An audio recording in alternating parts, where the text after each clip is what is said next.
ಈ ಸರಣಿಯಲ್ಲಿ ನಾವು ಸರ್ವಜ್ಞರ ಕೆಲವು ಪ್ರಸಿದ್ಧ ಶ್ಲೋಕಗಳನ್ನು ಅರ್ಥಮಾಡಿಕೊಳ್ಳೋಣ. ಪದ್ಯಗಳನ್ನು ಓದುವ ಮೊದಲು ಸರ್ವಜ್ಞರ ಬಗ್ಗೆ ಕೆಲವು ವಿವರಗಳನ್ನು ತಿಳಿದುಕೊಳ್ಳಲು ಪ್ರಯತ್ನಿಸೋಣ. ಹುಟ್ಟು ಮತ್ತು ಕುಟುಂಬ.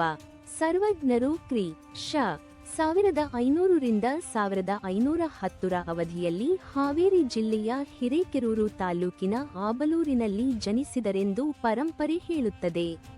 ತಂದೆ ಬಸವರಸ, ಶೈವ ಬ್ರಾಹ್ಮಣ. ತಾಯಿ ಮಲ್ಲಲಾದೇವಿ, ಮಾಲಿ, ಕುಂಭಾರ ಸಮುದಾಯದವರು. ಮೂಲ ಹೆಸರು ಪುಷ್ಪದತ್ತ. ಆದರೆ ಜನರು ಅವರನ್ನು ಸರ್ವಜ್ಞ, ಎಲ್ಲವನ್ನೂ ತಿಳಿದವರು ಎಂದು ಕರೆಯುತ್ತಿದ್ದರು. ನಾವು ಅವರ ಬಗ್ಗೆ ಇನ್ನಷ್ಟು ತಿಳಿದುಕೊಳ್ಳಲು ಪ್ರಯತ್ನಿಸೋಣ. ಬಾಲ್ಯ ಮತ್ತು ಪರಿವರ್ತನೆ. ಸರ್ವಜ್ಞರು ಬಾಲ್ಯದಲ್ಲೇ ಶಿವ ಪಾರ್ವತಿಯರನ್ನು ತನ್ನ ನಿಜವಾದ ತಾಯಿ ತಂದೆ ಎಂದು ಘೋಷಿಸಿ ಕುಟುಂಬವನ್ನು ತ್ಯಜಿಸಿದರು. ಅವರು ಸನ್ಯಾಸಿ, ಜಂಗಮ, ಯಾತ್ರಿಕರಾಗಿ ಕರ್ನಾಟಕದಾದ್ಯಂತ ಸಂಚರಿಸುತ್ತಾ ಜನರಿಗೆ ತ್ರಿಪದಿ ರೂಪದಲ್ಲಿ ಉಪದೇಶ ನೀಡುತ್ತಿದ್ದರು.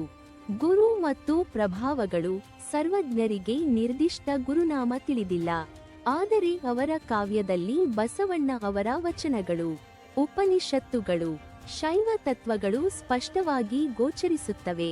ಅವರ ಪರಿವರ್ತನೆಗೆ ಅದ್ವೈತ ವೇದಾಂತ, ಶೈವ ಪರಂಪರೆ, ಲಿಂಗಾಯತ ತತ್ವಗಳು ಪ್ರಭಾವ ಬೀರಿದ್ದವು.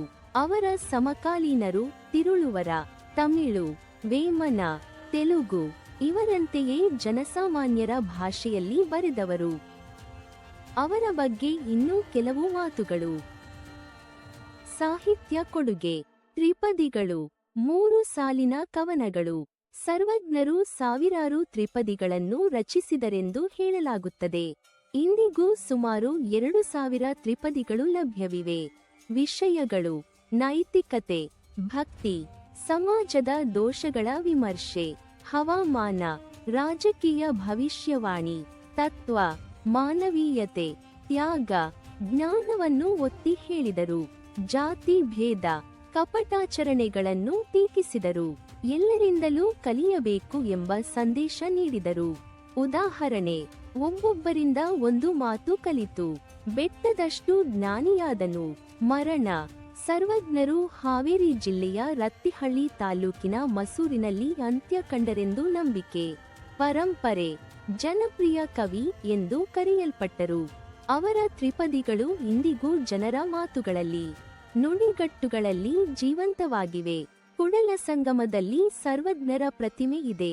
1965ರಲ್ಲಿ ಡಾಕ್ಟರ ರಾಜಕುಮಾರ ನಟಿಸಿರುವ ಸರ್ವಜ್ಞ ಮೂರ್ತಿ ಚಿತ್ರದಲ್ಲಿ ಅವರ ಜೀವನವನ್ನು ಚಿತ್ರಿಸಲಾಗಿದೆ. ಈಗಲೂ ಅವರು ಜನರ ಮಾತು ಮತ್ತು ಮನಸ್ಸಿನಲ್ಲಿದ್ದಾರೆ. ಅವರು ಯಾವಾಗಲೂ ಜನರ ಸುತ್ತಲೇ ಇದ್ದರು ಮತ್ತು ಎಂದಿಗೂ ಸಾಮ್ರಾಜ್ಯದ ಅಡಿಯಲ್ಲಿ ಹೋಗಲಿಲ್ಲ. ಇನ್ನೂ ನಮಗೆ ಅವರ ಒಂದು ನಿಜವಾದ ರೇಖಾಚಿತ್ರ ಅಥವಾ ನಿಜವಾದ ಹಸ್ತಪ್ರತಿ ಹಾಗೂ ಅವರ ಹೆಚ್ಚಿನ ವಿವರಗಳು ಲಭ್ಯವಿಲ್ಲ ಎಂದು ವಿಷಾದದಿಂದ ಹೇಳಬೇಕಾಗಿದೆ. ಅವರಿಗೆ ನಮ್ಮ ಒಂದು ನಮನ.